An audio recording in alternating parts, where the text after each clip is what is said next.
Petrol दर कमेबे सरकार निष्कट परवर्ती प्रसंग दर बढ़ाऊँ डायनामिक मेकानिजम कथा कहुच्छी बारंबार आम देखुचे प्रसंग लोकों मन को जो दर बढ़ुची से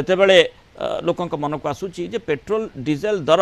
अंतर्जातीय बजार द्वारा प्रभावित हुए अंतर्जातीय बजार जो तैल दर बढ़े से स्वाभाविक भाव में तैल कंपानी गुड़िक चाप सृष्टि हुए और तैल कंपानी बाध्य होई दर बढ़ाती किंतु सेठी भी लोकों मन में एक भी आसूला जे निर्वाचन पूर्व बढ़ नाला परवर्ती समय बढ़िला सी तुलनात्मक विषय वस्तु होता पारे किंतु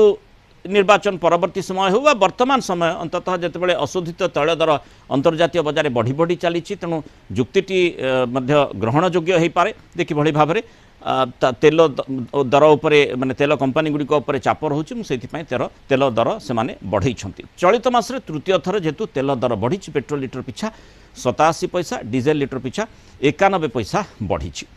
भुवनेश्वर लिटर माने गोटे पेट्रोल लिटर दर रोचे 106 टंका 33 पैसा और डीजेल दर 97 टंका 92 पैसा पूर्वर पेट्रोल लिटर पिछा 105 44 और डीजेल 96 टंका 95 पैसा थिला।